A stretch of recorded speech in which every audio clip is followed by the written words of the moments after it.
From the balance sheet to the streets, from board strategy to worker reality. This is CI Business, where leadership means labor and purpose drives profit. We connect policy to people and data to development.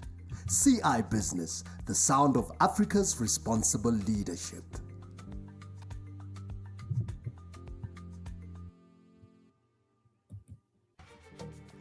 Hello Africa! Want to stay plugged into the world of work?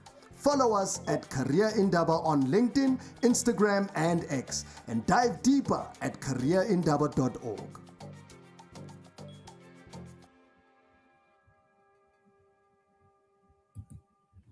If unemployment is a crisis, now what? We are moving from talk to action. Career Indaba Impact Week, the Boardroom Takeover. A 5-day live broadcast activation from 27 to 31 October 2025, 6 a.m. to 8 p.m. daily. Hosted by Career Indaba board members leading Africa's biggest conversations on employment, skills, youth empowerment, and inclusive growth. Bring a pledge, a placement, or a partnership. Catch us live on careerindaba.org and all our social media platforms. Career Indaba, the voice of Africa's labor market.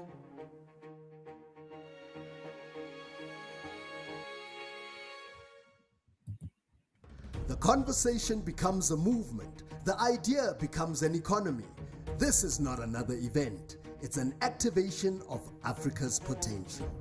The Career Indaba Expo and Bootcamp 2026, where 5,000 delegates, 100 exhibitors, and 20 bootcamp zones collide to create the future of work. From youth innovators to corporate pioneers, from township traders to global brands, every voice counts. 2 days, one goal.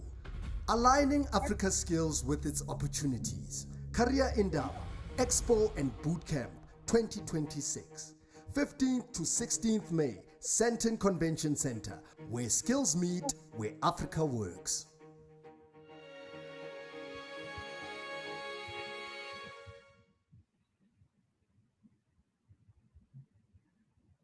Career Indaba, where skills meet opportunity. Join the movement.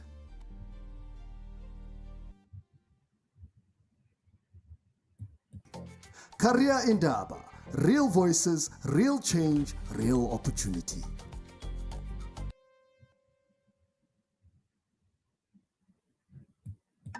Future-proofing skills for economic growth. Career Indaba Expo and Bootcamp.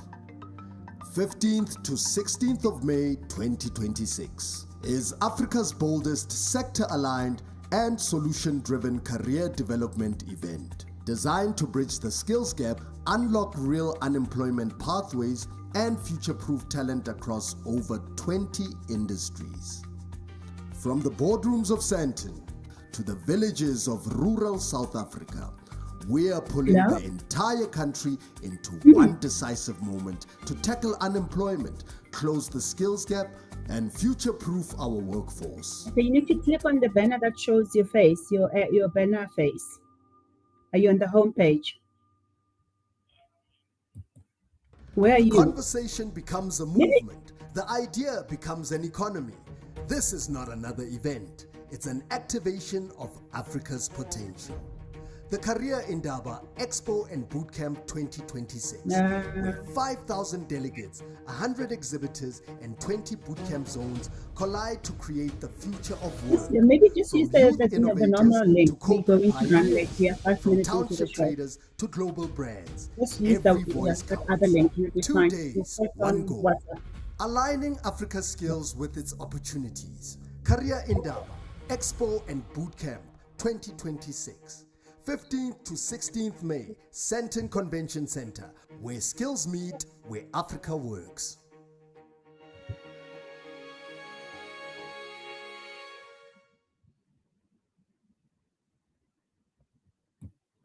From the balance sheet to the streets, from board strategy to worker reality, this is CI Business, where leadership means labor and purpose drives profit. We connect policy to people and data to development. CI Business, the sound of Africa's responsible leadership.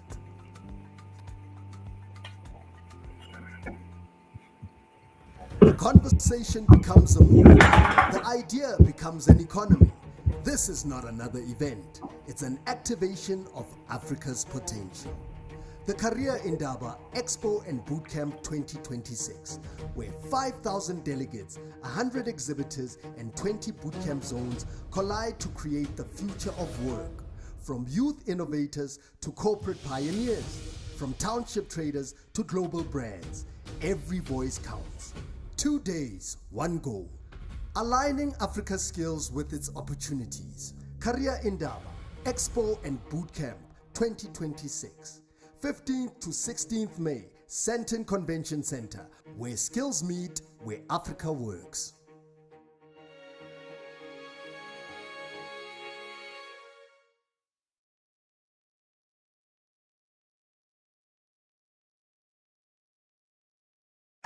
Future-proofing skills for economic growth.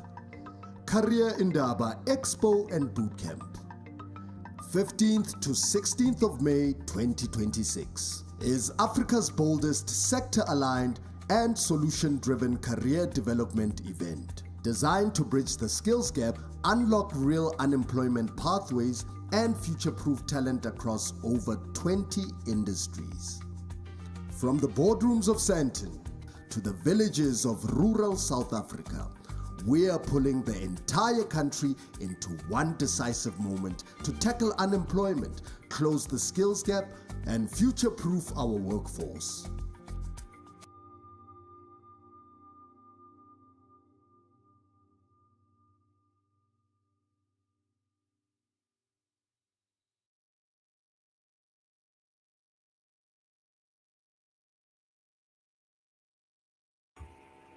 Good afternoon. Good afternoon. I'm just checking if you can hear me, Dr. Dwai. Good afternoon, sir. I can hear you loud and clear. Am I audible?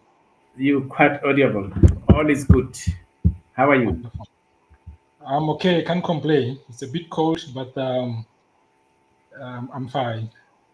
I'm happy to hear that. Welcome to Career Indaba. A live stream this evening. We're focusing with you as a guest today on inclusive economy, youth, gender, and women rural participation. So that is the focus of our topic today with you. So you are welcome, Dr. Dwai, to Career Indaba a live stream as a guest speaker. Just to shoot from the beginning, and by the way, I should perhaps also say this, that you are going to be my host for this evening from now up until the late hour, 7 o'clock, focusing on the theme of this evening today. And then after your slot from 7 up until 8, I will have another panel guest that are going to join me just after you.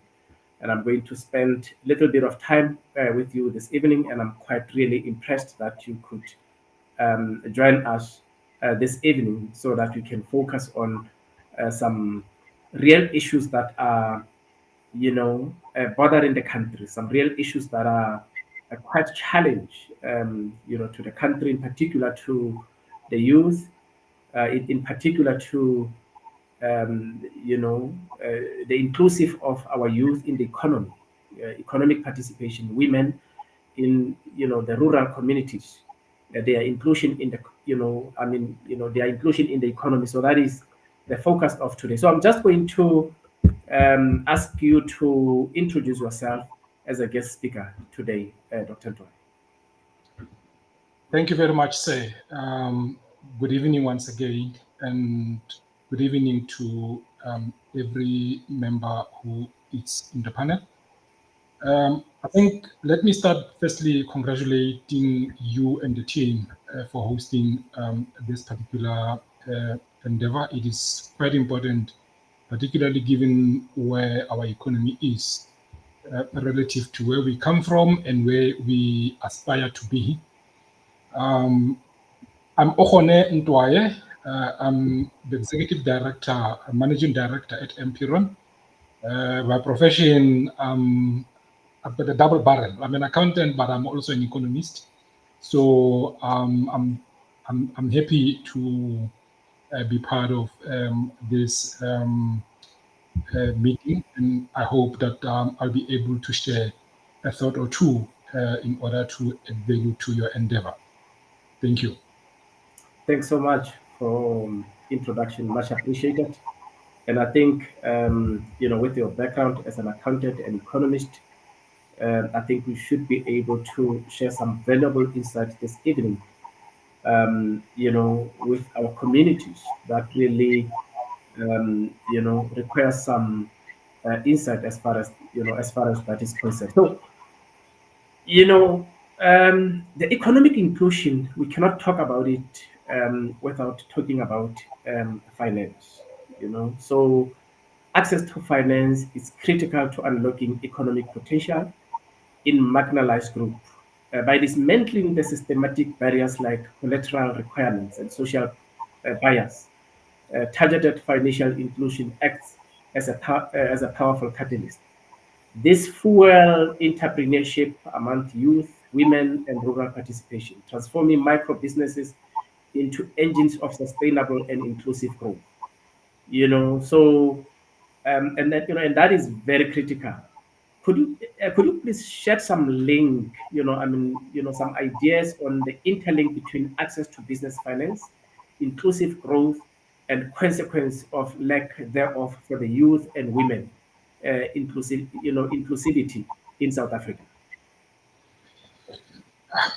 Thank you, sir. I think for starters, if I were to add a question into the hypothesis that you have just presented and ask, if we look back from, let me say, from 1994 up until where we are today, and you ask yourself the amount of money that has been pumped into the economy, both in terms of the private sector and the public sector.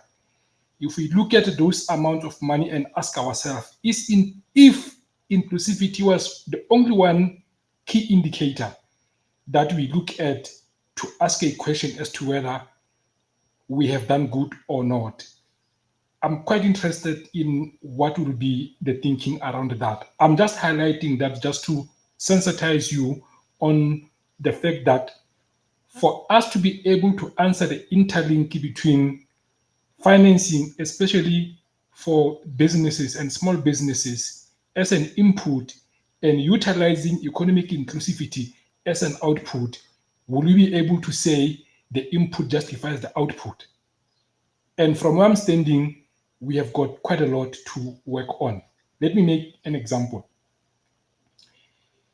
We all know that SMMEs are the creators or are the potential creators of jobs. And we know that access to job is a very fundamental variables that you can think of to determine how inclusive our economy is. And then you ask yourself, are the small businesses having ease of access to the financial market, and are they having ease of access to development finance from the development finance institutions, or are they having ease of access to the grants or any other support that might be available from the private sector? I might be interested in your answer. The whole point here is the rate at which we are seeing the success of emerging small businesses and the rate at which we are seeing the failure of small businesses, we are likely to gravitate towards the left. And when we gravitate towards the left, the first point that we're going to come across as a reason why SMMEs are failing is lack of access to finance. Therefore, the lack of access to finance, I may therefore argue that we are guaranteed that we are not going to be able to take advantage of the potential impact of success of small businesses in terms of creating jobs, in terms of things to sustainable economic development, which we know it's supposed to have an impact in terms of opening up this gap in as far as economic inclusivity is concerned. So the short point to that broad statement I made is that yes, there's a correlation between access to finance for SMMEs and economic inclusivity. And the trail so far from 1994 up until where we are, I think the data suggests that there's a lot of work that we still need to do. Great. Thanks so much for shedding some light there. And indeed, really indeed serious challenges that we're facing, in our country. And Now, and, if and I were yes, to Dr. go to the second point of your question, in as far as the youth, women, and people in rural communities is concerned, it's a double impact, if I may say that, because we know for a fact that if you go to Lisiki, you are less likely to find the office for NYD. If you go to Madinonyane, you are less likely to find access to commercial bank. If you go to somewhere in Limpopo, some rural area in Limpopo, the further you are to the metros, the less likely you are to get access to financial resources that you need as an SMMEs. And the people who bear the brand, firstly, are the women, and secondly, are the youth. So now the impact that becomes double. Indeed, and I mean that is one of the challenges of our country, that some of the institutions that are meant really to enable communities, especially the disadvantaged communities, I mean the youth, women, to participate in the economy. We still don't have those institutions in far remote rural areas in this country, and that is one of the serious concerns that we have. So so Indeed. so, so to expand a bit, on this topic, how inclusive is the current financial ecosystem in our country? Well, I think if you look at the financial ecosystem in broad terms, first and foremost, there's a demand side and there's a supply side. The demand side means that it is where an SMME um, uh, is looking for finance, be it a youth, a young person, or be it a woman who is running a small operations, whether it's baking fat cooks or running subsistence farming. That is the demand side aspect of access to finance.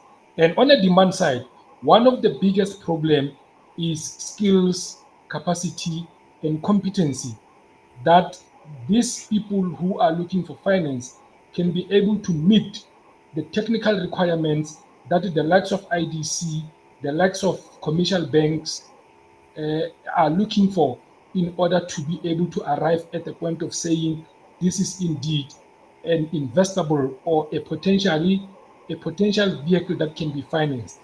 That is one of the problems. Then on the supply side, you have got where the money is. And when you zoom into where the money is, the first problem that you come across is the sufficiency of available financial resources or instruments, meaning the money itself. There is always that scarcity of the budget that is available that can be made accessible to the demand side. The second problem, it is especially the public sector side, it is the bureaucracy, the level of processes that one has to go through in order to meet those requirements. Some argue that it is cumbersome. Yes, we know that there has to be those governance processes and systems, but I think it is quite impractical for me when you go to a public entity that it's supposed to be making it easy to close the gap of the access. But when you look at their processes and systems, they are as good as the processes that you find when you go to the commercial market, meaning you go to the bank or the case may be. So there is that chasm that the demand side has got its own issues, but also the supply side has got its own issues. That gives you a total picture of what are the problems when we talk about access to finance. It is not just about the fact that there's no sufficient amount of money. Even the money that is there to access it, by the time you get that award letter that you've been financed, the reason why you are looking for it does not exist anymore. Meaning, therefore, that the level of competency in those processes and the level of efficiency in those processes sometimes they defeat the whole purpose itself. Because if you need money today, it is pointless if we are going to give you access to that money in 6 months' time. You needed it today so that you can deal with the pressure that your business is dealing with that pushed you to go and look for external resources that your businesses need. Now, by the time we give them to you, chances of you utilizing it for the initially intended purpose are less likely. And as soon as you venture into that path, then you're talking about the wastage of the limited resources that are needed in as far as access to finance is concerned. But I'm just giving you just an example. The processes are quite plethora.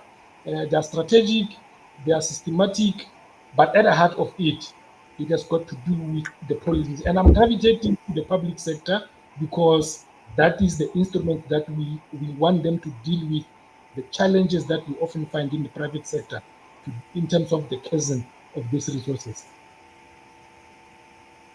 Yeah, indeed, and thanks for highlighting and shedding the light as far as that is concerned, Dr. Dwai. That is really much appreciated. So, primarily, measurable structural and behavioral barriers that prevent women and youth from accessing appropriate business finance. How do they differ across sector and our demographics?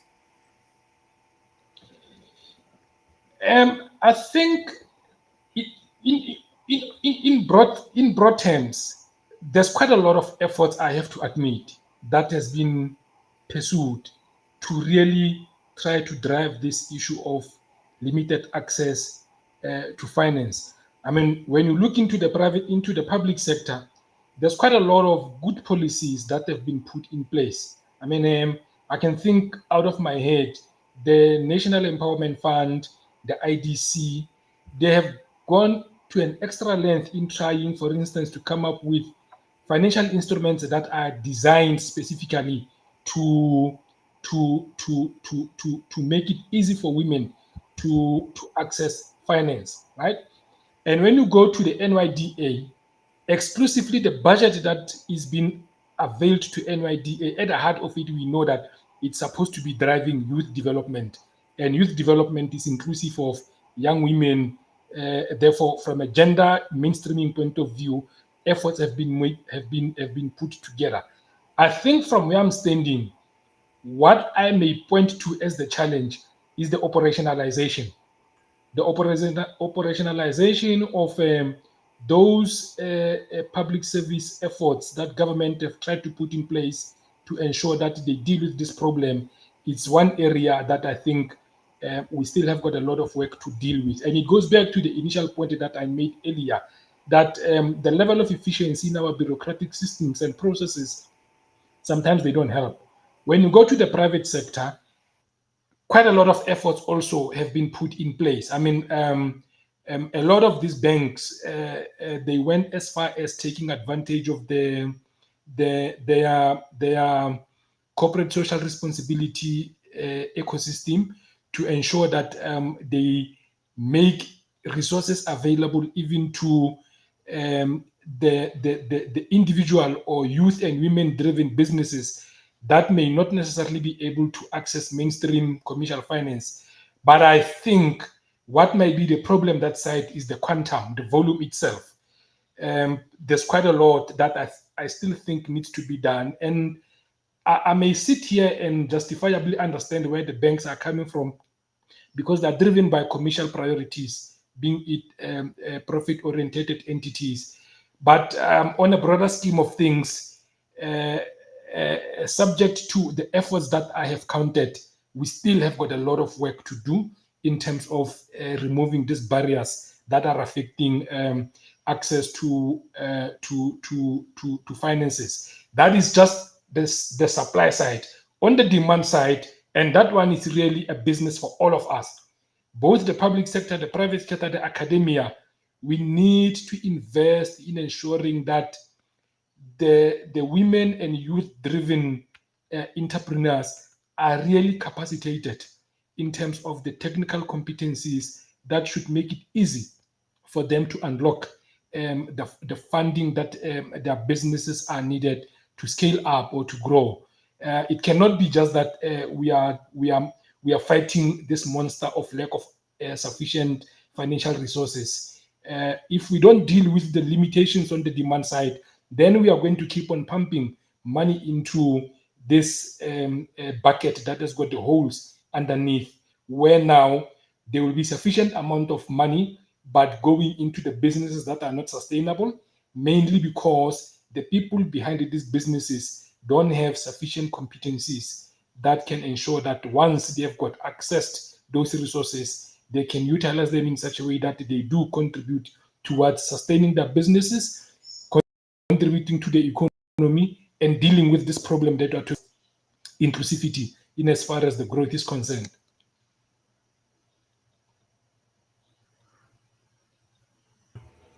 Indeed, Dr. Ndwai, the problem is really more structural, in our country to really dismantle some of these barriers and some of these challenges that we are experiencing. And as rightly as you are pointing to this, to what extent does the current finance interventions translate into tangible, long-term, and inclusive growth in our,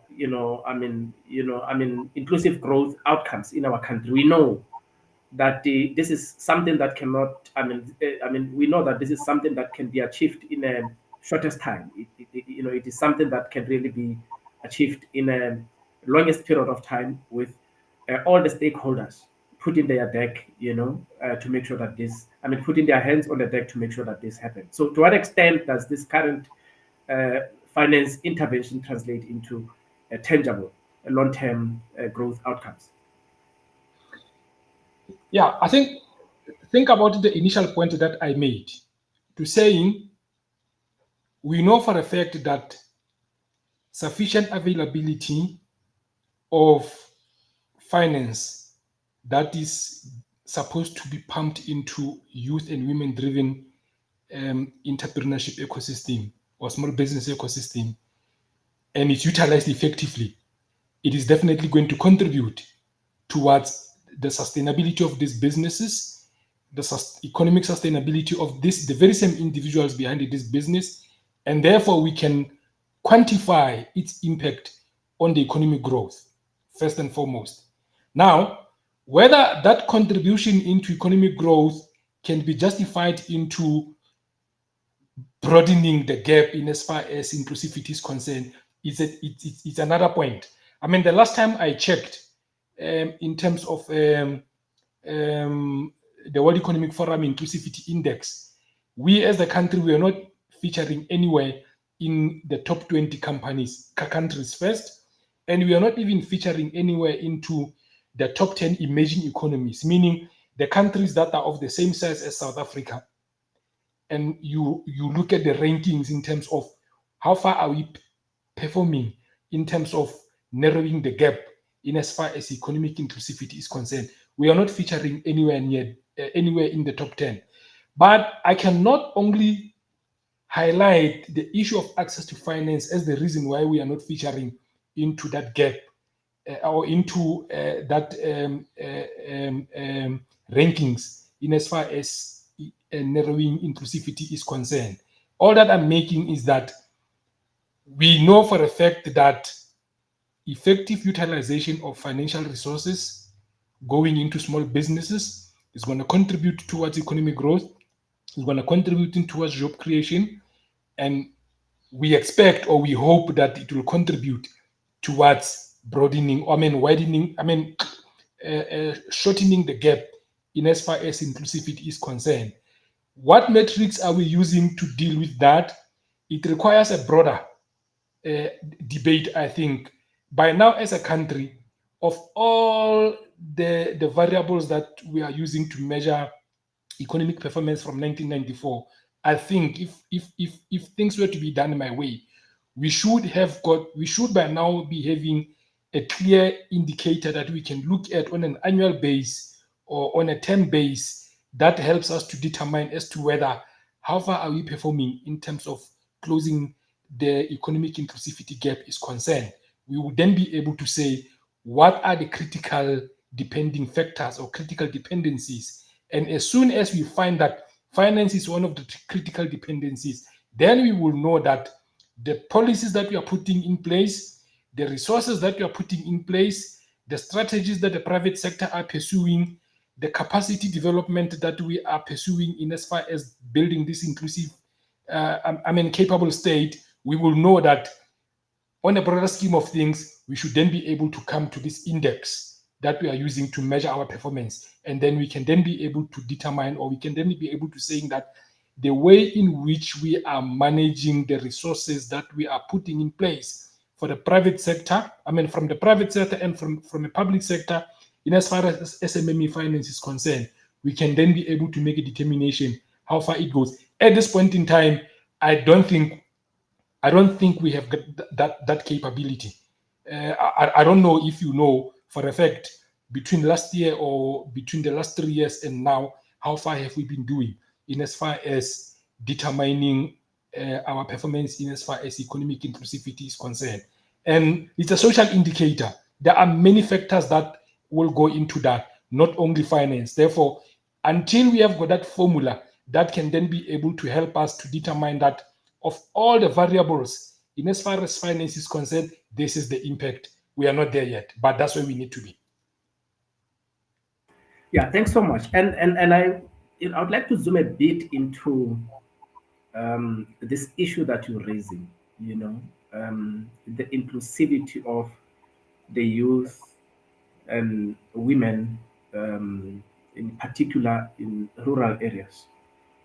There is no doubt for us to know and understand that for the youth and for the for women to participate in the economy, the first thing that has to happen, there must be a focus on their development.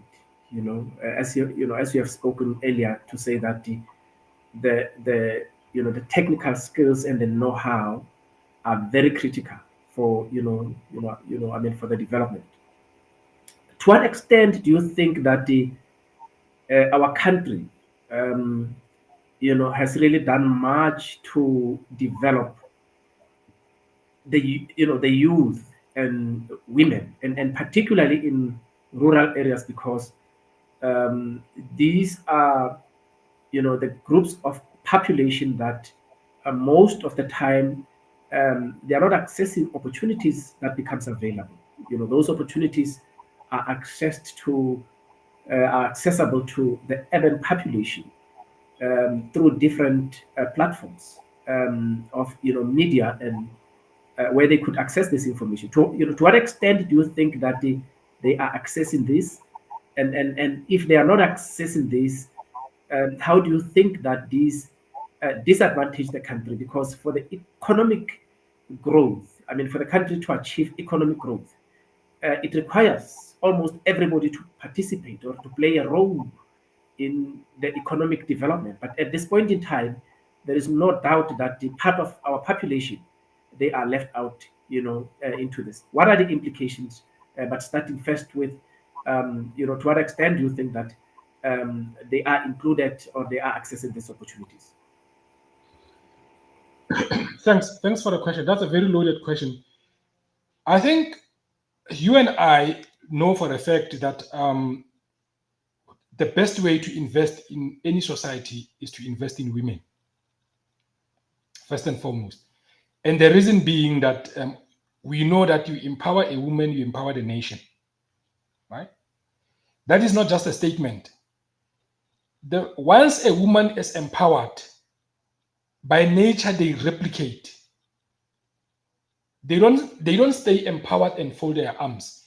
You empower a woman, as soon as a woman is empowered, is going to empower another person. And you know that they're not going to empower another man.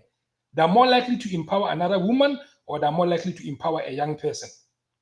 That is the law of nature. It doesn't require philosophy. Right? That is how nature operates. And once we have got a sufficient volume of actively empowered women, we can argue that we would have a cohort of the people that we know that they can drive this agenda of youth empowerment. Right? I'm just being practical before I go into theory. Now, let us go back to 1994 up until today. You can peruse any policy of this country. You can peruse any strategy of a company that is listed on the stock market in as far as their corporate social responsibility is concerned. The agenda of women empowerment and youth empowerment is not missing. It is there. Starting from the RDP, it was quite clear about the empowerment of women and empowerment of youth. From RDP to the GEAR policy, it is there. You will never miss its expressions in as far as women empowerment is concerned. From the GEAR policy to GIPSA to the current National Development Plan or to this Vision 2030, they are quite clear in as far as aspirations of empowering women is concerned. Right? Now, where is the problem? We know for a fact that one of the common expressions in South Africa is that we are very good when it comes to policy development, but when it comes to empowerment and implementation is concerned, we are taking a different story. One of the common stories that I can talk about in as far as implementing these policies is concerned is the disjuncture between the implementing agents, and I'm talking government in this case, our departments and our public entities. When you look at the annual performance plans, what is supposed to be expressions of these policies and instruments, when you look at practically on the ground, what is being done relative to what government has expressed, there's a whole lot of gaps that we need to close. I'm going to make a typical example. At some point in time, we had the Minister of Women. I can't remember if it's still there. I think it has been modified. It's sitting in the presidency. Now, you look at that particular structure of government and the kind of programs that they were running and the kind of resources that would have been pumped by there, you will realize that this is one powerful instrument that was not necessarily sufficiently resourced. The departments or the programs that were sitting with sufficient amount of resources, when you look at the programs that they have put in place or that they should have put in place in as far as driving women empowerment is concerned, you are less likely to arrive at an answer that gives credence to the debate that we are having today. So this issue of intergovernmental relations, both vertical and horizontal, there's quite a lot of disjuncture. There's quite a lot of misalignment. And I think that's one of the reasons why we are running shortfall in as far as practical evidence that we can look at and say, yes, we have done well in as far as women and youth empowerment is concerned. I'm not even going to venture into the issues of wasteful resource utilization, corruption, and the like that you find in some of our entities like NYDA. That's a debate for another day. But those are the classic examples that I'm making highlight of in as far as why these good policies that we have are not necessarily yielding the fruits that we aspire. In as far as the private sector is concerned, I don't think we are dangling enough carrots in the private sector that should make it easy for these big businesses to really open their wallet and ensure that they contribute towards their resources towards this funnel of women empowerment and youth empowerment, particularly for the purpose of closing the gap in as far as inclusivity is concerned. And we know for a fact that as soon as you venture into the private sector, the issues of inclusivity become very, very, very much debatable.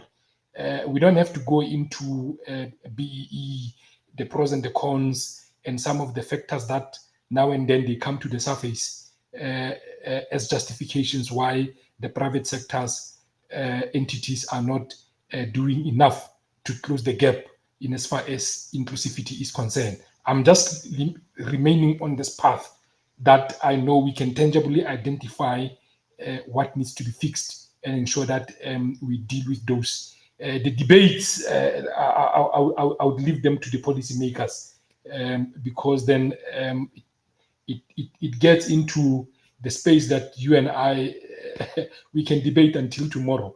But there are issues there. So all that I'm trying to say is that while we know that there are practical things that can be dealt with in as far as dealing with economic inclusivity is concerned, there are also sensitive, politically especially, sensitive issues that equally they require attention. I'm just not sure if I'm the right person to venture into that space. Thanks so much. I think you could, as an expert, you could contribute, Dr. Nto. I really want to believe that at this point in time where we are in our country, we need all stakeholders, we need all, individuals to come forward and participate. So I would like us to, zoom a bit and look at the implications of career development for youth, women, and rural, communities in our country. Because quite clearly, as you have indicated, this is, an area that really needs to be looked at. What is the extent and the severity of, not developing or not doing much to develop our youth, women, and our rural communities in the country? And I'm saying this because you would understand that we have institutions in this country, skills development institutions. We have the sitters there that are really meant to bridge that gap and make sure that these opportunities are accessible to these people. But like you said earlier, when you go to far remote rural areas, you go to Madinonyane in Northwest, where I come from, you go to, you go to Limpopo, in the area called, very far, in Lephalale or elsewhere. You ask people about these institutions and the opportunities that are accessible to them. You find that to start with, the communities are not aware of these institutions. So what is the severity and what could be done to make sure that these people are also accessing the opportunities? Because until that happens, we will not move forward in terms of the economy, as you have said. So that you can also start to upscale the level of our country in terms of the economic growth to compete with other growing, economies in Africa. Not even starting to talk about in the world stage, but just here at home in Africa. So what could be done and what is the severity of this? The severity is extreme. It's extreme, Redisipi. Sometimes when you talk about the disjuncture in the economy, it is easy for us to sit in Pretoria and talk ideologically about this lack of inclusivity. We can highlight some of the things that are written about that boils your blood, that this economy is not as inclusive. But as soon as you drive to a nearby remote area and start interacting with the people on the ground, you'll realize that we have got a serious problem. I was once told that Louis Farrakhan once visited South Africa in 1996 or somewhere there. And he said to the former president, Mandela, I'm speaking under correction, it was somewhere in Alex, and they were talking about informal settlements that are around the urban areas. And one of the remarks that he made was that we as the country are sitting on a ticking time bomb because our economy is not that inclusive. And I'm going to fast track, go into the common phrase of the former president, Mbeki, that we have got two economies in South Africa. We have got economy for the super class and elites and the upper echelon, and then you've got the economy for the poor. It's easy to listen and comprehend it in your mind, but when you go into the ground, the dynamics are completely extreme.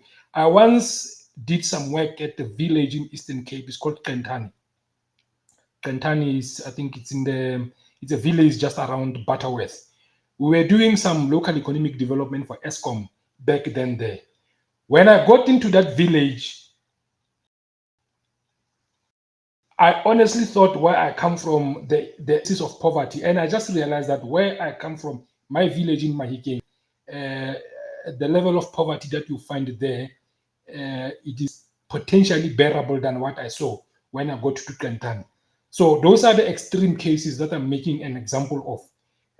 When I'm saying you just see a picture that it becomes very much difficult for you to comprehend in your mind. Equally, I did some work in Northern Cape, in the municipality. It's called Tsantsabane, somewhere in the far Northern Cape. When you get into the township and you realize that these guys are over 300 kilometers away from Kimberley, they are 100 and so kilometers to the center where you can say there are economic activities, which is Katu or Kuruman. And then you ask yourself, but the level of survival here, how are the people surviving? And the people who are bearing the brand, it's women and it's youth. So the level of extremism, it is on the other end. Reading it on a paper it's one thing. Go down on the ground, go to Lisikisiki, you will see a different picture. It's indescribable. It's unbearable. So if you don't do anything about it, I'm thinking about the very same phrase that Louis Farrakhan made, that we are sitting on a ticking time bomb. I'm going back to the very same phrase by President Mbeki, that South Africa is a prism of two economies. How far have we done in trying to close that gap? A lot of work needs to be done. Your second question is, what is it that needs to be done? When you talk about economic inclusivity, we cannot just leave it to government alone. It can move this far. Equally, you can just not expect that the private sector needs to come to the party. It can only move this far. The problem itself, it is not just about availability of resources. One of the things that we need to deal with is dealing with this problem of wastage of the little resources that are there. Another problem that we need to deal with is this issue of corruption.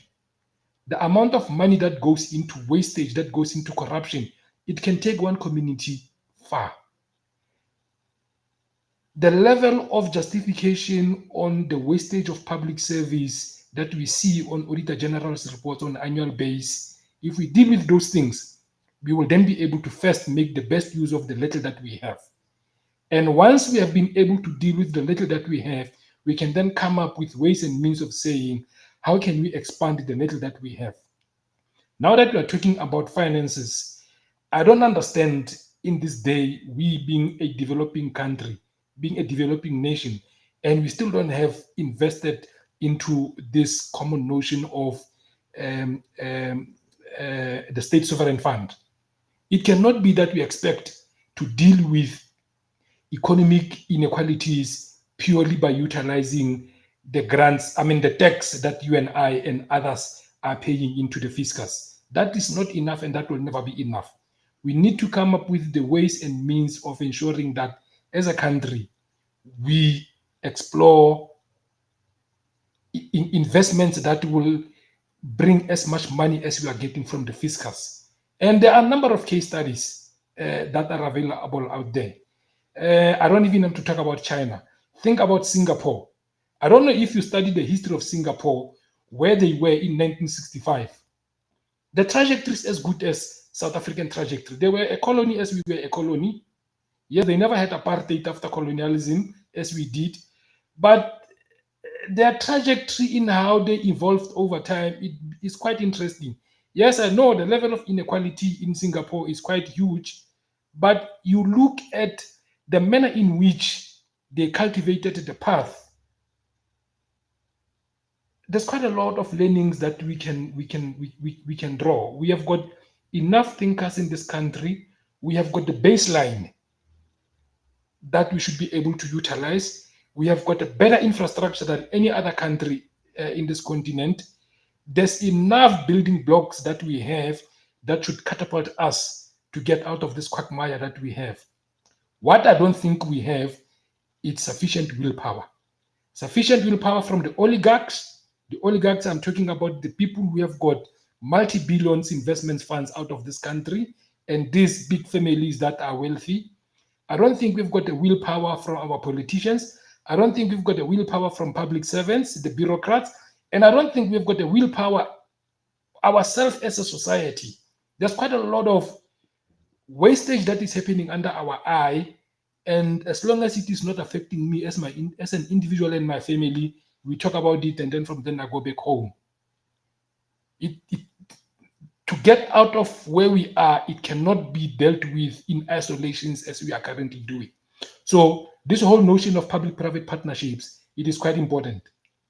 And I'm hopeful of this national dialogue that is emerging with its own problems. Hopefully, the issues that deal with economic inclusivity, as they emerge out of that, they will give us some frameworks or some tools that we can really utilize than what we have done so far. Other building blocks are there. I must honestly be able to say we need to deal with the willpower. Quite absolutely right, and I cannot agree with you more that we have the building blocks that are there, but we just lack the willpower, the willingness really to transform from those people that have been given power, and from those people that have that the economy is sitting in their hands. So we are going to slowly wrap up. Yes, Dr. Dwai. Yeah, that's one last point that I forgot in the thought that I suppressed. I think at some point in time, we used to have a very good, vibrant, and functional civil society. And at some point, they went into the back room. We need to find a way of ensuring that civil society take an active role in shaping economic policies of this country going forward. I can't agree more, because we cannot afford to be bystanders. No, we can't. We absolutely cannot afford to be bystanders. If we're going to be bystanders, we are bound to have a situation that we have right now, because we don't have a say, in everything that we are supposed to have a say on it. So we are slowly going to wrap up, and I still want to ask you a question or two before we wrap up by 7 o'clock. One area and last more area I want us now to, as we're about to close, to look at the future consideration for reforms in policies, the institutional mechanism that we have in our country, and resources mobilization. And by the way, we've spoken about resources mobilization, in our country. So as far as this is concerned, in terms of the policy and other things, we have a what is called a district development model in our country. Do you think that the district development model, it's a very a beautiful, and I think I must say that a good policy that we have there, and as you said earlier, that we have all these building blocks, but we lack implementations. What do you think, to what extent do you think that the DDM is being implemented? And if it's not sufficiently implemented, what is the lack thereof as we're about to wrap up? Because these, the district development model, amongst others, is really intended to make sure that the development, either be the economic development, the development of citizens, it cut across all the districts, in our country. So are we living up to this? And if not, what lack of? Without taking much more time on it, Dr. Dwyer, as we wrap up. Thank you. Great, thanks. A very good point. We have over 270 municipalities in this country, metro, district, and local, whatever, that concoction.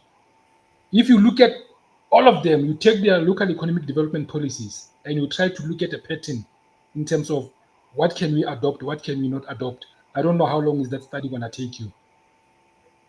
Which means from where I'm standing, we needed DDM like 10 years ago, because it's to really come up with this uniform way. While there are different unique features in different districts, but at least from a planning and implementation point of view, there must be some form of commonality.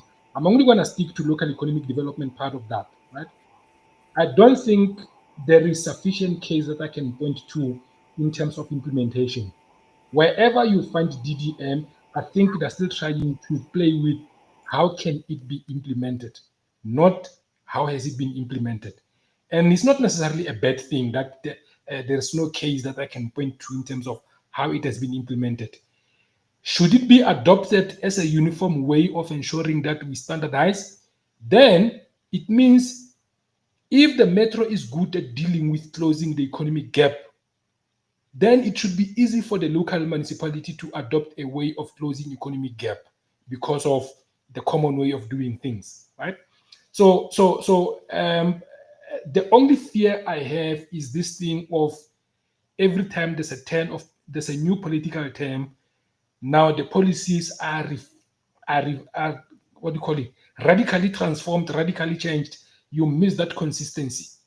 We miss a lot of things that should have added more value simply because there's a new guard or there are new captains or economic captains in public service. So if we can lock DDM as a framework for the next 25 years, regardless of who's the mayor, who's the municipal manager, who's the president, it should take us somewhere. It will definitely take us somewhere. In the interest of time, go and look at the collaboration between Tsansebane municipality and Anglo-America in the Northern Cape.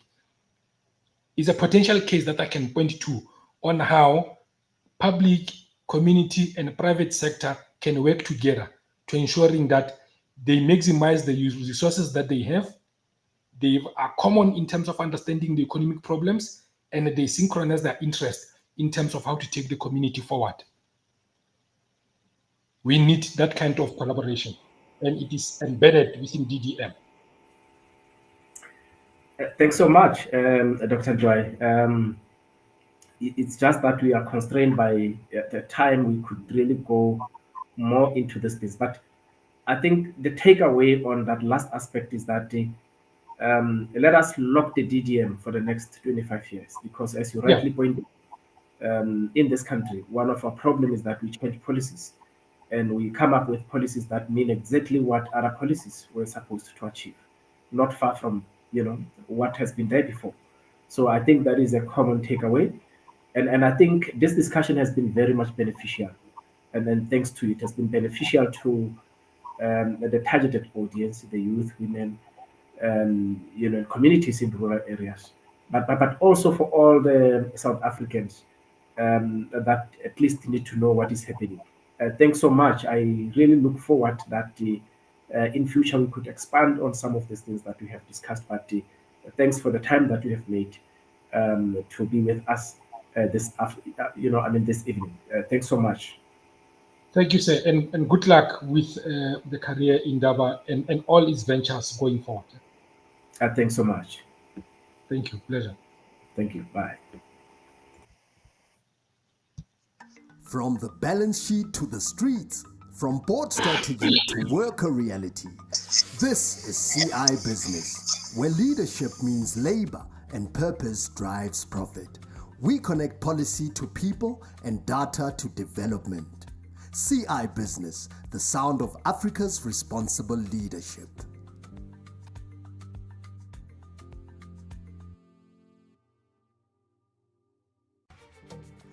Hello Africa! Want to stay plugged into the world of work?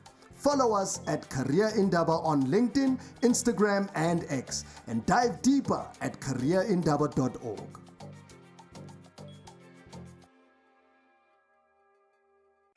Future-proofing skills for economic growth.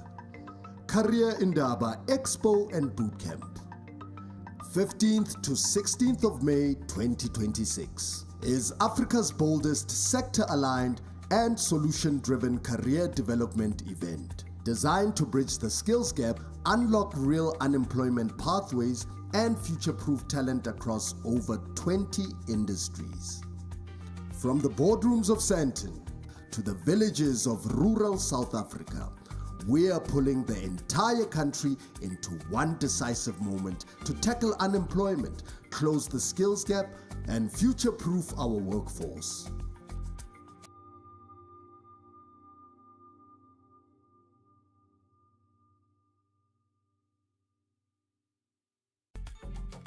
You're listening to Career Indaba Radio, the voice of Africa's labor market. Real voices, real change, real opportunity. From the balance sheet to the streets, from board strategy to worker reality, this is CI Business, where leadership means labor and purpose drives profit. We connect policy to people and data to development. CI Business, the sound of Africa's responsible leadership.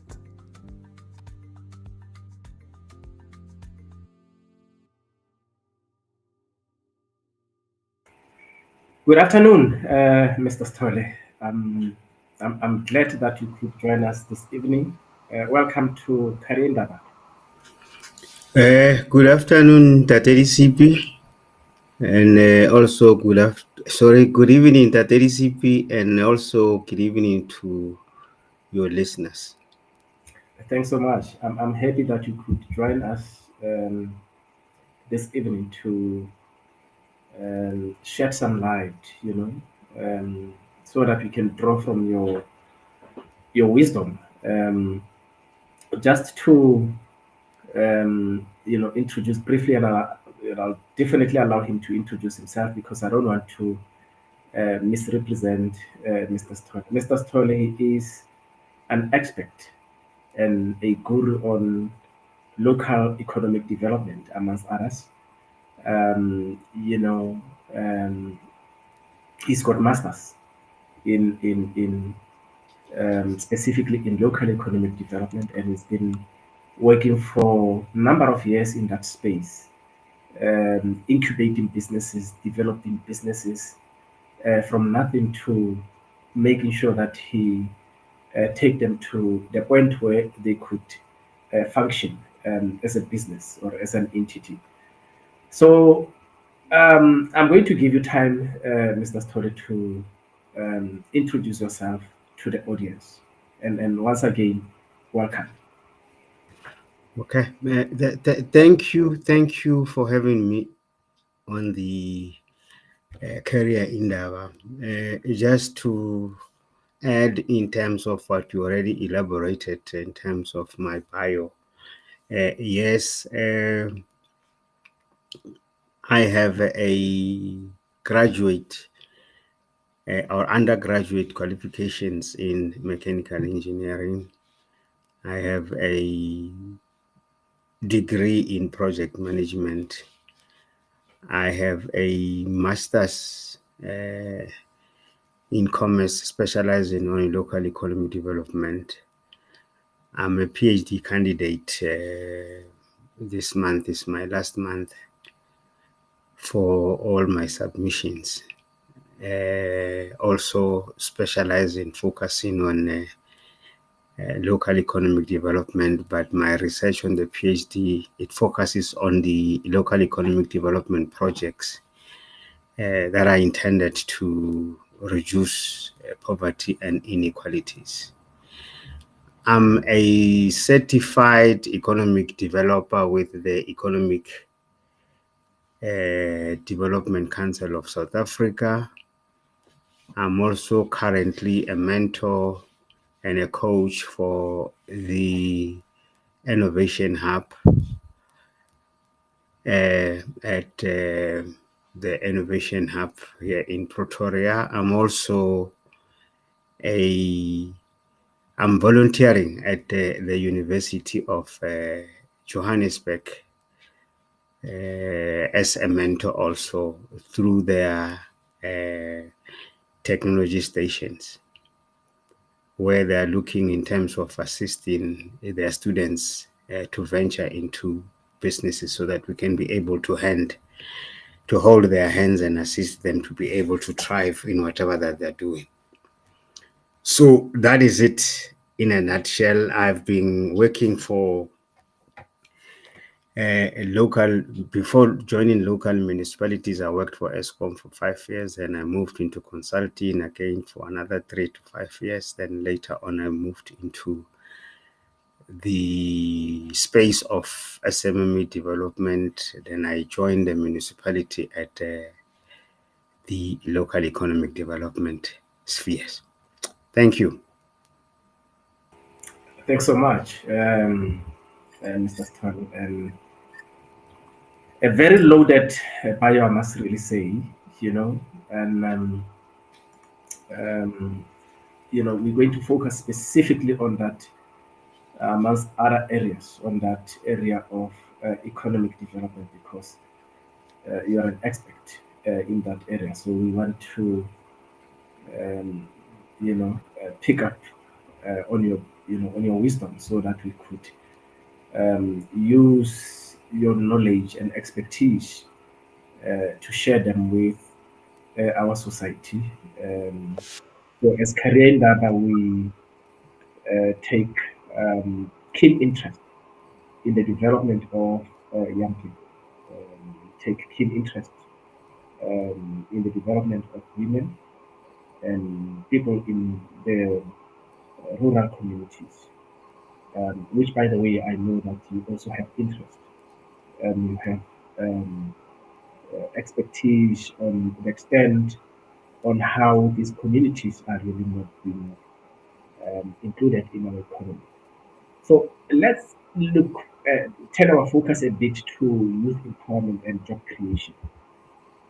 And in that area, what are the most effective ways to empower youth in the economy? Okay, I just want to check whether I get it you clearly. There was the first word that you mentioned, I could not hear you clearly. So I don't want to answer, and the next thing then I'm not answering exactly what you were expected. My apologies. No, not a problem. My apologies. So what I was saying is that I want us to turn our focus to youth empowerment and job creation in South Africa. All and right, in that thank you. way, what are the most effective ways to empower youth in the economy? Okay, thank you. I think in terms of South Africa first, we need to look in terms of whether are we cultivating the entrepreneurial mindset to our youth or to our women in South Africa. I'm aware that we are participating on the Global Entrepreneurial Monitor. But however, the challenge is that now, whether we participate there, what are the efforts and the activities that we are literally doing in a manner that you can be able to measure the impact of entrepreneurship. Even some of the universities, like University of Pretoria, they do offer qualifications in entrepreneurship. And also you look at the sectors of education and training authority.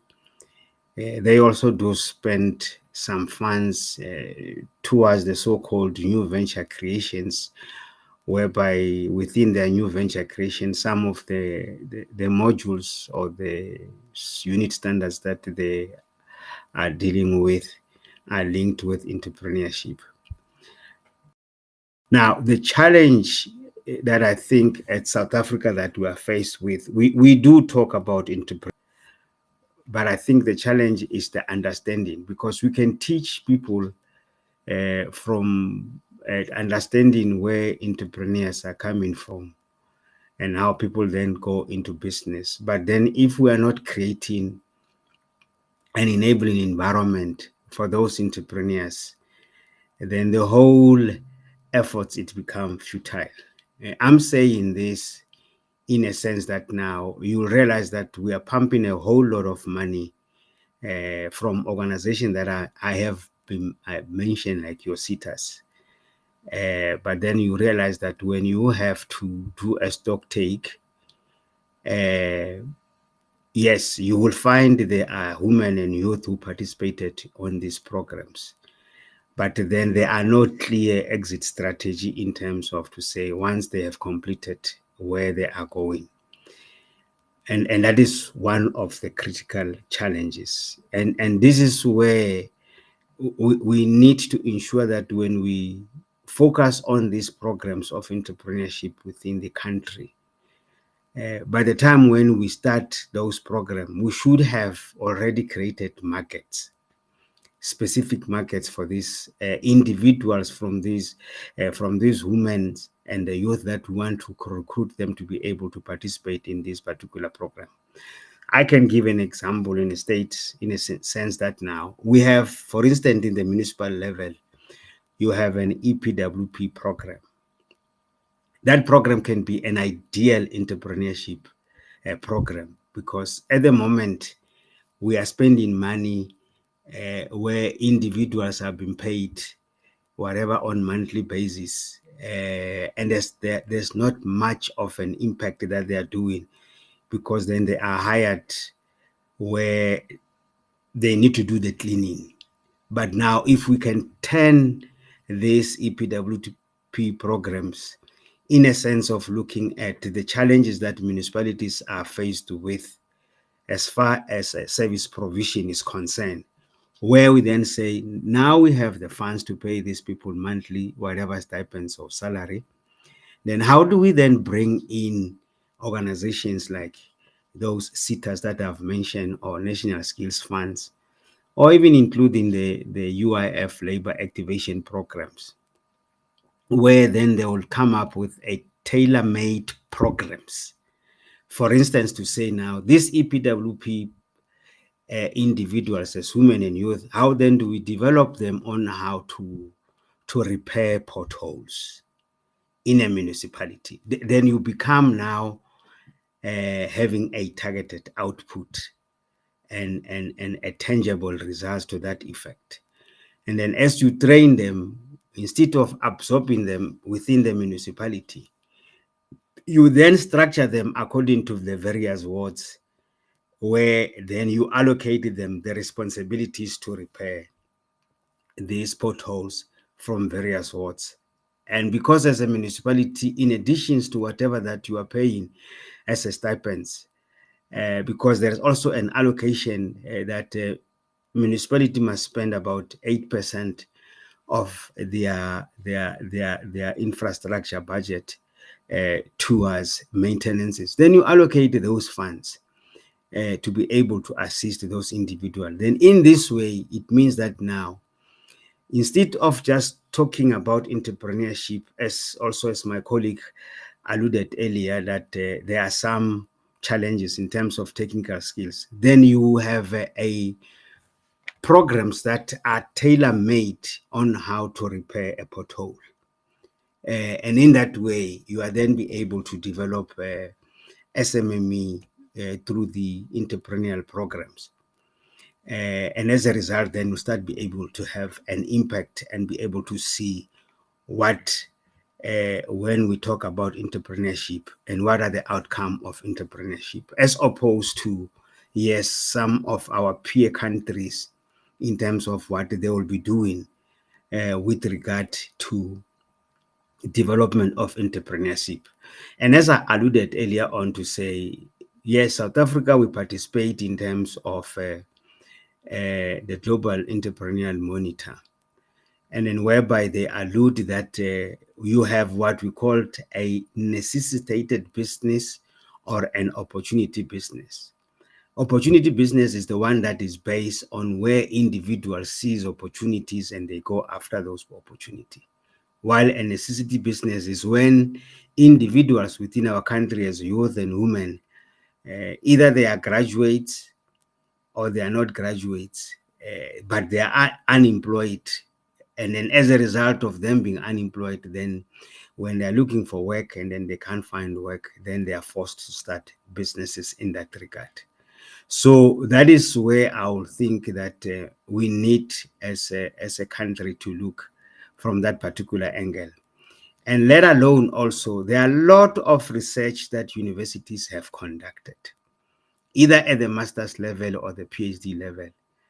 But those research are just being gathering dust, are not being able to be used to be implemented in addressing the recommendations that are contained in those particular research. That's where I think we need to start in terms of addressing these challenges in the country in terms of entrepreneurship, rather than to spend a lot of millions, but then when we take a stock, we only focus on the number of people participated on the programs, not necessarily on an outcome of the program. You're quite right, Mr. Stone.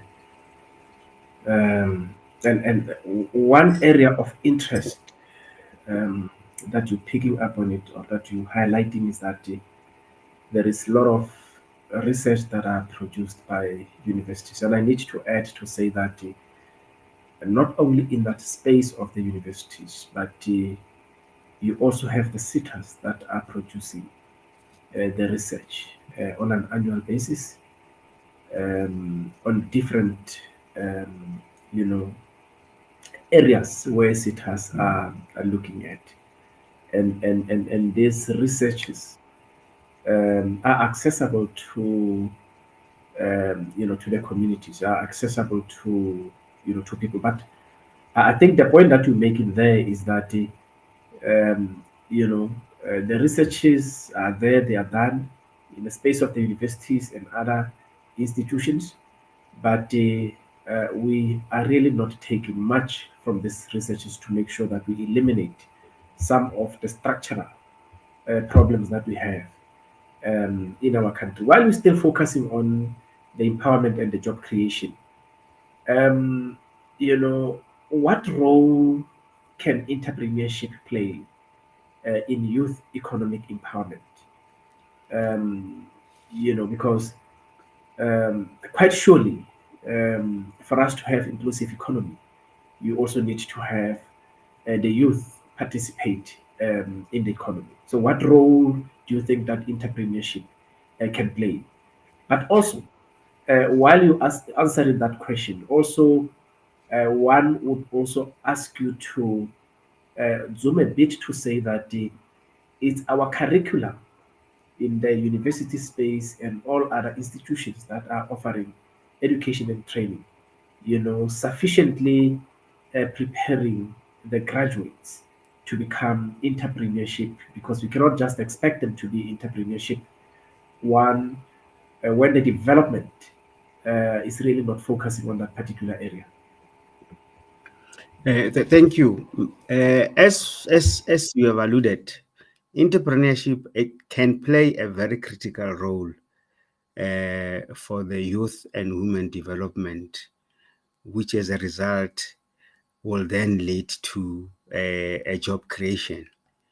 And then we know that when it leads to job creations, then you are able to employ a number of communities members that will then be able to feed their families, because then they will have some source of an income. But that entrepreneurship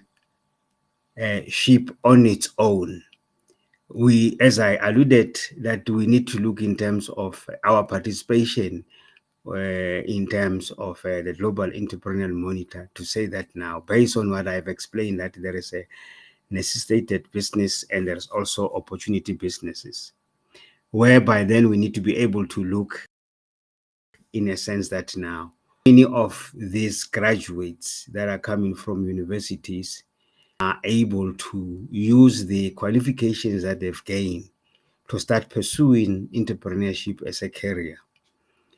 Because we all know that some of us who are coming from old schools, we have been taught by our parents that go to school and study hard, and then thereafter, then you must go and look for an employment. And also there is a book that was written by the current president of America, Trump, and Robert Kiyosaki, that says, why do we need you to be rich? And that book, it articulates where it says, imagine if all of us were looking for a work, then who's going to hire us? Now, UJ, in terms of trying to assist its students, they've got what we call it a technology station that deals with product developments, training of transfer of that technology to the students, and commercializations. So they have partnered with the Institute of Technology. They are using their model. So it is through that model now, I think the university is trying to bridge the gap, whereby they try to change the mindset of their students to say, rather than for you to be focusing that when you graduate here, you go out there, then you look for a work.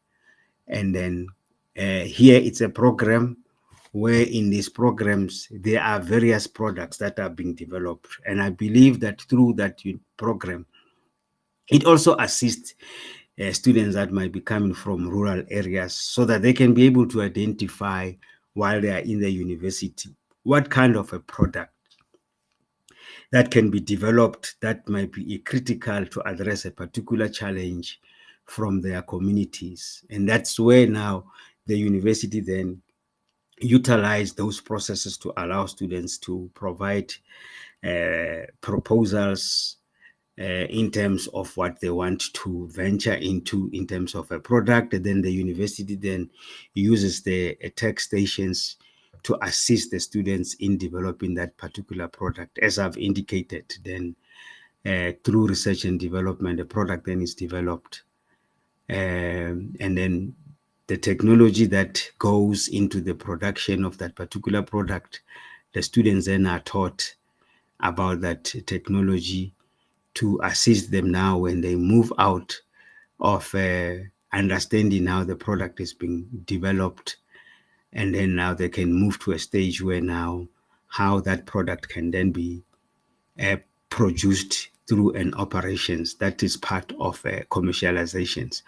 And it is through these types of programs now you are able to see the real role of entrepreneurship, because it's no longer an issue that where we said we are having the students that are graduating and then we expect them to go and do miracle out there, but as the university we are not really providing the support. So these tech stations, they are in a number of other universities in South Africa. Majority of them are funded by the Department of Science and Technology, and they are run by a technology innovation agency. That is where the technology innovation agency also, it's having a whole lot of programs, funding that are grant in their nature, also on annual base, trying to encourage the youth to look at various of their programs and come up with products that the Technology Innovation Agency can be able to finance. And that is where the institution is acknowledging that now, if we have to address the challenges that it's facing women and youth, it's important that we create that inclusiveness, that they can be able to participate in the economy by removing barriers and challenges that is confronting the women and the youth of our country. Thanks so much, Mr. Stone. I want us to expand a bit on, because you keep on mentioning it, that there are two types of business: the necessity-based opportunity and opportunity-based business. Necessity-based business and opportunity-based opportunity. Can you expand to somebody who who'd like to know what is the difference between the two, just in brief? Okay. Taking it from a view of an entrepreneurship point of view, it has been said, even though there are a number of definitions on how people interpret or define entrepreneurship.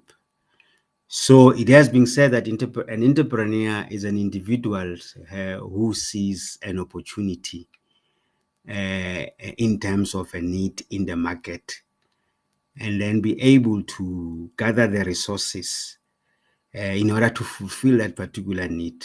And then if it's become successful, and then that individual will be awarded with a profit. And in another ways, what it means is that now when you look at these particular definitions, when you look on a whole, any kind of a whole that you might have, you'll always find that on a whole, you have some cracks, but it's not everybody else is able to see those cracks. Then some entrepreneurs then look at those cracks as a market that is available or to enable them to start a business and pursue those cracks to start a business. And that is what we call it, an opportunity business. An individual took it upon herself or himself to look for an opportunities, not being forced by any circumstances, but to say, look, there are businesses that are operating in this environment, but there are opportunities that some of these opportunities are being left behind by these particular businesses. While a necessitated business is a businesses where individuals, out of desperation because they can't find work, are then forced to start a business, not because it was their wish to venture into an entrepreneurial career, but out of frustration where they cannot find the work, and that's what now it leads them, it necessitates them to start a business, because now they realize that now it's difficult out there in the labor market to find work, because a lot of people, when you graduate from your own university, there is a similar student who's doing a similar course graduating in another university. So all of you are competing for a particular work that is available for a particular employer out there in the market. And that particular work that is, for it to be available, it's either the current employee has to go on pension, or has to resign, or has to die or pass away, so that one of you can be able to access that opportunity. Thanks so much. Yeah. Yes, thanks so much for elaborating on that. So I would like us to turn our focus a bit to women, economic empowerment and entrepreneurship a bit, So focusing on that, how can we provide support and resources to women entrepreneurs in our country? Okay. In order to empower women in our country on this platform of entrepreneurship, we need to create an enabling environment. I'm going to give examples. For instance, let's take SHRA, a social housing regulator agency. They are into responding to the needs of social housing in the country. But when they allocate funds for those social housings to be rebuilt, whatever the different types of social housing we have, either it's the RDP house, the rental stock, and the rent to buy, those houses requires building materials. And these houses, construction of these houses, it happens across all the 9 provinces.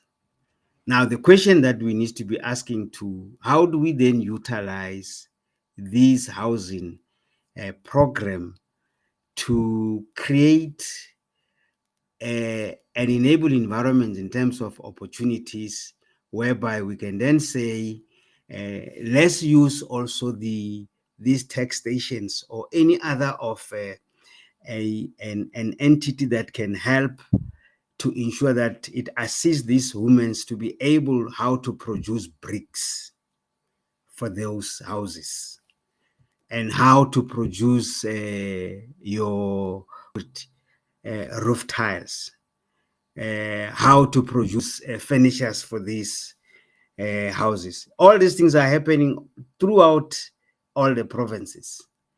Now, with that kind of an initiatives, that you already know what is the budget that goes into an RDP house. And when you look in that particular budget, you already know what is the cost of the material that is going to be needed. So now, instead of transporting these materials from one province to another province, or from a particular urban area to a rural area, why can't we then utilize that opportunity and ensure that now mechanisms are put in place to make sure that now those houses cannot be built if women are not being empowered. But then we need to also to make sure that now when we empower these women, then you take them through a technical training that is required in line with the provision of those products in terms of their qualities and so forth. Because now you cannot want to have a situation so that now then they produce bricks that are not of a quality to build those houses. And now this cannot be done by an individual organizations like SHRA alone. So municipalities, institutions like your construction, industrial development board, CIDB, they need to come into the picture. Institutions like your NBRCH, something like, I forgot the acronym. They also need to come into the picture, because then they assist with the technical skills that are required in terms of the quality of this particular type of product. You can even further develop these individuals to become bricklayers, plumbers, painters that will be able to build these houses, where a portion of the budget that is being allocated to a particular rural area or a particular township, within that particular township, then you have youth who owns businesses as women, or who have been developed with the relevant requisite skills that are needed in this construction industry, to make sure that now they are linked with that particular opportunity. Another example that I can give it to you, there is no rural area or a small town that does not have PEP store. We have PEP store in most of these rural towns.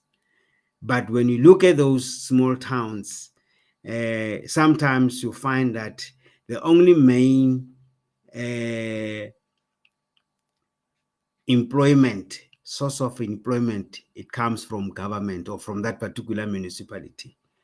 But yet we could capitalize on that store to create a small factory that will be able to supply this clothing to this particular PEP store, because at the end of the day, anyway, it's people making those clothes and then for their own market at the end of the day. And also in that way, it helps to make sure that now you start looking at how do you develop designers in the clothing industry that might come from that particular area, where youth in that area can then be able to be encouraged to study hard, and then they're given a bursary so that they can come and start assisting with the designing of the clothes for that particular PEP store in their own community.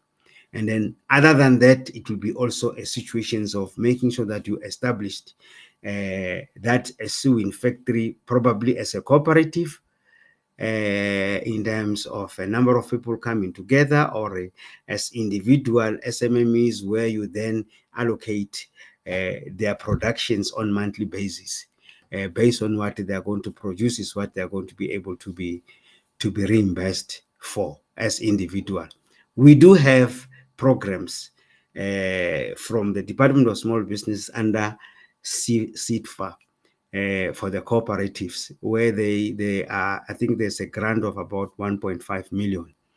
And all these things also are available in a sense that now when you can also showcase an offtake agreement, it becomes easier now for the Department of Small Businesses to be able to avail the funds for these individuals to be able to use that opportunity for the PEP. And additionally to that, also the small businesses has also a shared economic infrastructure facility program, which is intended to build infrastructures. Now you see, you can use the opportunities of PEP, where you can now be able to build an infrastructure, knowing fully that now is going to be a sewing small factory targeting the PEP store from that particular area. So now when you deal with this entrepreneurship at the end of the day, it should not be a situation of just talking about the training, but we are not coming up with an exit strategy to enable individuals that we're taking them through this training to know that now once they finish on the acquiring the technical skills, where they are going. Okay, thanks so much, Mr. Stolle. You pointing out some opportunities that are emerging in the rural area space, and you know, and that is so true. I mean, apart from the example that you're making, you look at the retail stores. You know, all this the big retail you know, companies, the Pick and Pay, the Checkers. They are in a drive to open the lower population targeted retail stores in the rural communities. And when you move throughout this country, Northern Cape, Limpopo, Eastern Cape, Northwest, Mpumalanga, you find this stores, you know, opening there. Just this weekend, I was in Bochum, and I was surprised that Sunday morning we could go to KFC to grab our breakfast there. And it's way in the rural communities. About 5 and more than 10 years back, you would not find a single business there.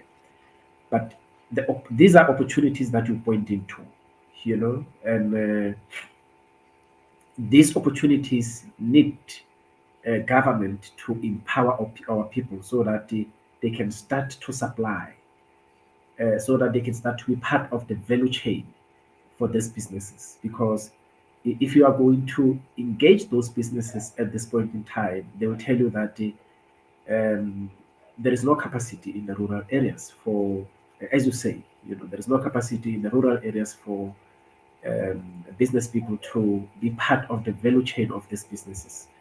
You know, so those are the opportunities. But as you point out, there is a lot of capacity development that requires there. That is required there in terms of skills, um, training and development. And our sector education training authority, they have a role to play there. Of course, overall, our government has a role to play there, and I think that is a good takeaway out of the discussion what we're pointing out. So I would like us now to, because we have zoomed quite a bit on the women empowerment in the entrepreneurship and the entrepreneurship in that space. Um, so I would like us to now look at the rural development and community engagement. And this could perhaps relate to the last point that I was picking away from what you have said. That talks to um, the rural communities and the extent on how they are engaged.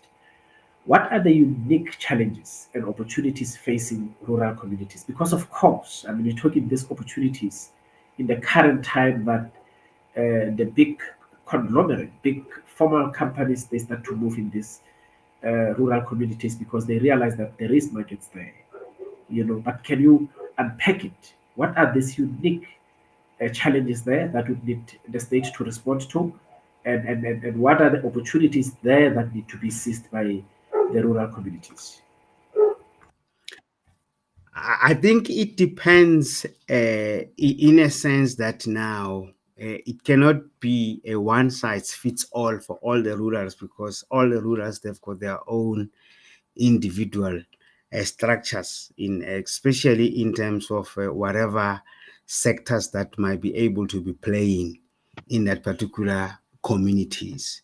Some of the rural communities will find that they are mining in nature, like my colleague who earlier on spoke about Anglo-American. And then some are just rural in their nature. There's no any economic activities that is happening there.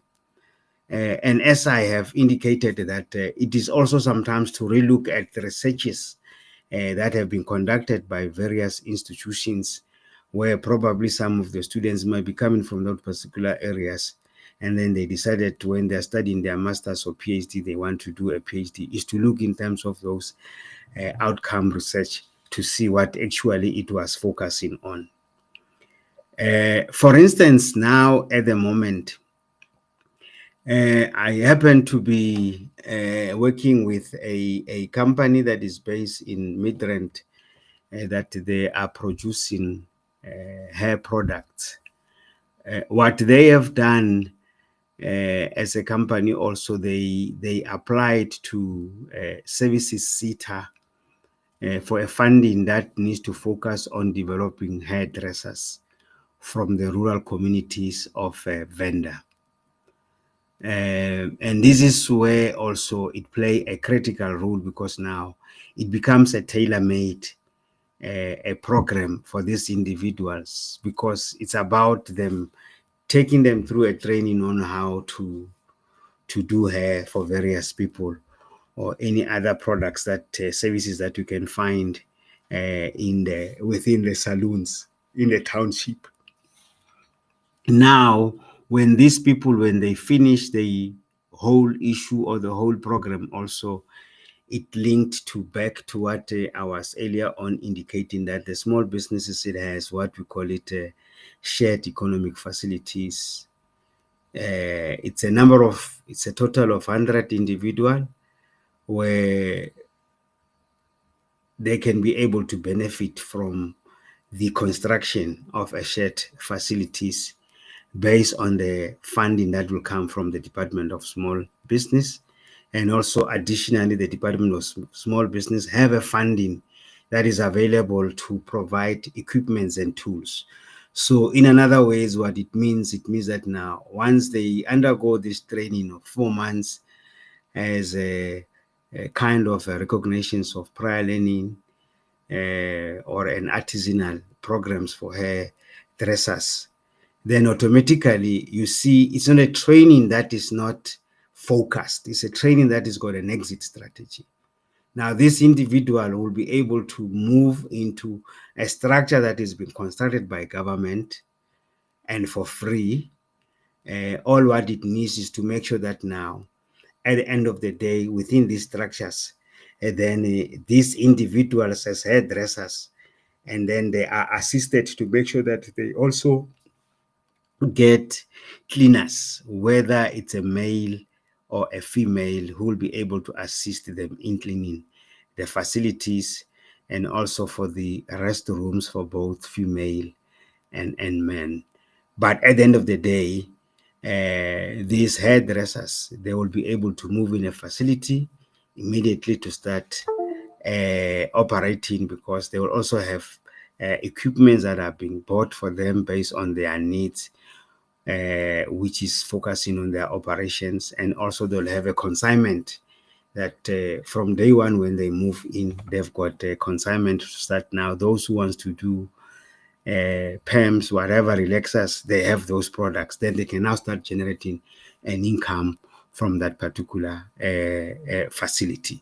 So that is basically what I will think that this is one of the practicals. Other than that, it depends in terms of the area. And the areas that where you have mining companies in those rural areas, what is critical is then to link the mining company in terms of their social and labor plans, which in terms of the mining or petroleum act, they are required to have an efforts that are focusing on enterprise and supplier development for those communities where they're coming from. And this, it is an act that is they supposed to be able to implement, because they need to look at how they develop those communities beyond the mining operation. So that when the mines closes, at least there should be economic activities that are still happening in that particular communities. Apart from that, there's a whole range of other things that you can start looking at. What are products and services that are required by this mine in these rural communities, where you can then be able to link it with the various municipalities and the provincial governments, depending on their various LED strategies and the provincial strategies, what is the focus, and then make sure that now you take an advantage of a product that can then be developed, or services that can be provided from those communities which are closer to the proximity of the operations of the mine. So in that way, it's when now you'll be able to have a tailor-made exit strategy for rural development, which anyone else can be able to see the impact in terms of what is happening. Additionally, within those rural areas, you have schools.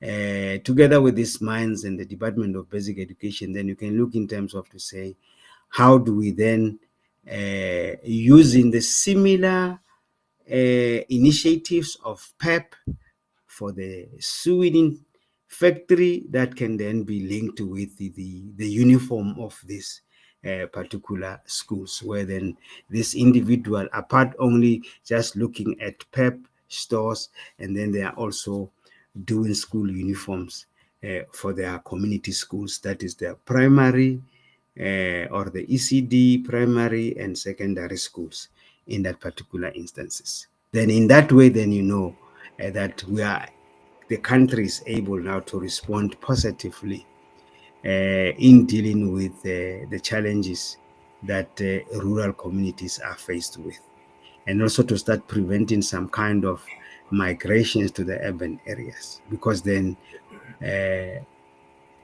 government and other private sectors will start now providing services to the communities. Other than that, also, when you look at these communities, they have the taxi industries. Often, most of the taxi industries, they do not have or service their vehicles, whatever, for obvious reasons. So it can be an opportunity to develop the youth from those communities. It doesn't matter whether it's a female youth or a male youth, to become a motor mechanic or a diesel mechanic that will be able to start assisting in servicing this taxi industry. But then in doing that, then you need to create a relationship with the taxi industry so that they can then be able to know where they will be able to take their vehicles whenever they need the services for their vehicles from the communities. Then in that way, you are having now a situation whereby now you have an ecosystem of SMME development that is existing in those particular communities. Thanks so much, Mr. Stolle. I just want to also welcome Mr. Vincent Stolle. Vincent Tao. Yeah, I also want to welcome Mr. Vincent Stolle, who has joined us. He was held up in another engagements meetings, and he's joining us almost at the late hour. But I'm going to give him the last few minutes before we wrap up. Mr. Vincent Tau, he is at TUT Technology Station in Mechanical. He is the manager there, and part of what he does there, his focus is really on youth development and capacity development. So I'm going to allow him to just come in and shed some light on how to align with our topic, the inclusive economy, looking at the issues of youth, looking at the issues of gender, inclusion and exclusion of gender, and the rural economy, and the rural communities, by the way. To what extent is the technology station at TUT playing a role in closing this gap in our country? Over to you, Mr. Tang.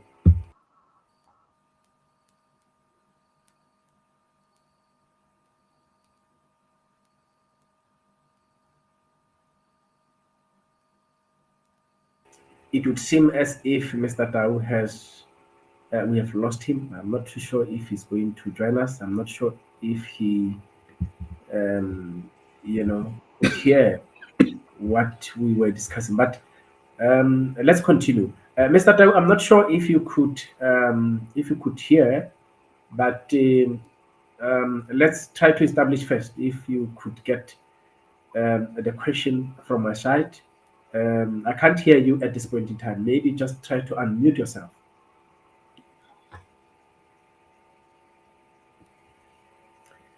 Mr. Tao, we can't hear anything.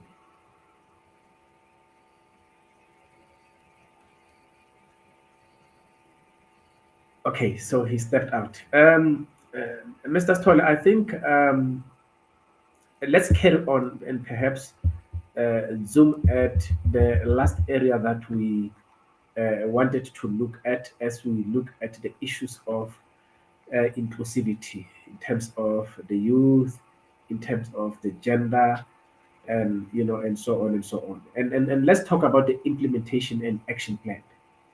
Because for everything to happen, I mean, we cannot talk all the times. At some point, we must say that we have spoken, we have these policies, they are there, they are beautiful. And can we now focus on the implementation? What are the key steps we need to take to implement this project and initiative, including, by the way, the policies that we have in our country? Okay, I think the key issue it is to look at what as the policies are saying, because the policies will only be able to give you a high level of a program that needs to be implemented. And then out of that particular program, we need to identify what are interventions in terms of initiatives that can be linked with that particular a program from a policy level. And then we identify those particular projects, like our previous colleague who then mentioned about the district development model. You need then to be able to look at how those initiatives from those programs are linked with the district model, because you are then in a better position to say, in this particular district, based on this particular program that comes from national, this was the initiatives that we were able to implement in this municipality. But from a district level, we need also to make sure that we avoid duplicates. I'm going to take an example of the Francis Bar District Municipality in the Northern Cape. It has about 4 local municipalities within it. It will not be helpful if you want to go and establish an incubator in one of the municipalities, and then now you expect to replicate the incubator to the other municipalities, knowing fully that some of these other small municipalities has a population of 5,000, 10,000 people. It's not going to work. All what needs to be done is just to make sure that now, from a system thinking point of view, how do you utilize the incubator in one of the municipality, not just to service that municipality alone, but to service other municipalities that are within the district. So in that particular instances, then you are making sure that the resources that is there, it's able to service all the municipalities. If then you are dealing with the issues of incubation, then all the skills will then be in one municipality where there are business advisors, and these business advisors, then they will be the one that who are now servicing the entire municipalities in terms of the incubation programs that they are offering in that particular incubator. So that will be the best way to be able to make sure that now the implementation plan that is being developed around the interventions based on this incubation, it's now embraced by everyone else. Everyone else knows that now this incubator, it's the district incubator that must speak to the provincial objectives, and then also it must speak to the national objectives that government have set up. And that is basically that. And the other things also to make sure that the implementation is done in a manner that there is a capacity. It is very critical to empower local municipalities, especially the LED offices, because there's always a challenge in small municipalities. You find that you got one individual who's doing a whole lot of other services or responsibilities apart from the LED, and then it makes very difficult for this individual to do LED and also to do whatever other responsibilities such as IDP. And in doing this also, it's also to make sure that now the implementation plans needs to be, once they are developed, they need to be linked with the budget. Sometimes the budget might not be able to come from the municipalities, but at least then the provincial and the district municipalities will be in a better position to be able to see, in this district, these are the economic development projects that are outlined in the implementation plan that needs to be implemented within a particular period. So in that way, then the provincial then will be able to assist either through their economic development departments, or either through their economic development agencies, in making sure that this kind of activities do happen. Like, if, as an example, we once developed what we call it through Science of Technology, still under the Technology Innovation Agency, Champions for the LED. When we developed them, it was linked to science and technology. We developed the proposal that was required by TIA at the time, but later, when they financed the process, they wanted it to be based in one of the rural municipalities. And that's where about 4 to 6 youngsters, graduates, who were then recruited. And these individuals were recruited in order to make sure that now how they going to assist these local municipalities in identifying innovation program or projects that will be able to be implemented as part of their implementation plan in terms of the initiatives from these particular municipalities. And then these individuals were then trained by Department of Science and Technology and the TIA to make sure that they are going to assist those municipalities. But what is important also is that now these municipalities need to start planning how they are going to absorb this individual, because it will be of no point used to have these individuals while the resources from science and technology are still available. But then by the time when the resources are finished, then these students also, they are released because there's no budget from the municipality. Okay, Mr. Stole, thanks so much. We are on top of 8 o'clock hour, which is our cut-off time. But I really want to take this opportunity to thank you for the opportunity, for you to take your time to be part of this, panel discussion. In the main, contribute to the discussions, tonight, or rather this evening, which focus on inclusive economy. Looking at the issues of the extent on how our youth is excluded or included, women and rural communities. Thanks so much. I think what we have shared with us is really quite valuable, information and knowledge and expertise from your side. And the takeaway on your last point is that we need to devolve the opportunities there, because you find most of this in a centralized areas, especially when you go to the provinces, in the cities, and then that need to go to the district, so that the focus could be also tend to these communities. So that is a takeaway, and I want to believe that our listeners have taken really much out of your wisdom.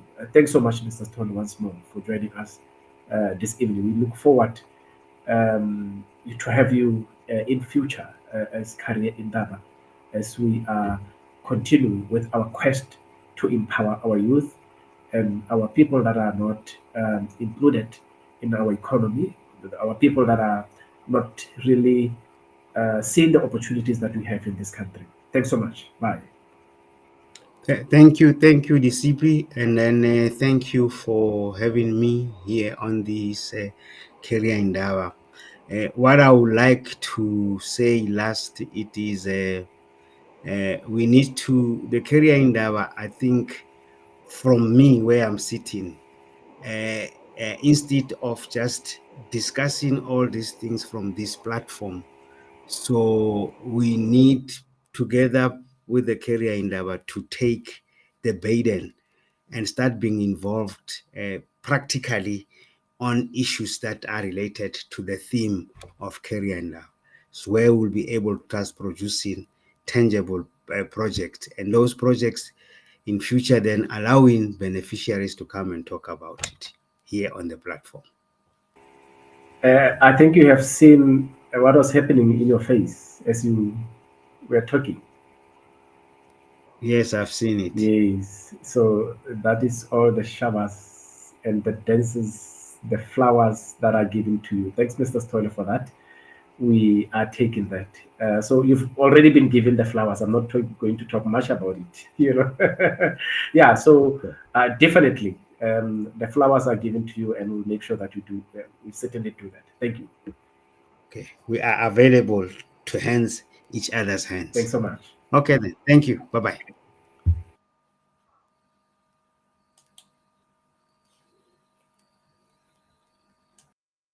From the balance sheet to the streets, from board strategy to worker reality, this is CI Business, where leadership means labor and purpose drives profit. We connect policy to people and data to development. CI Business, the sound of Africa's responsible leadership.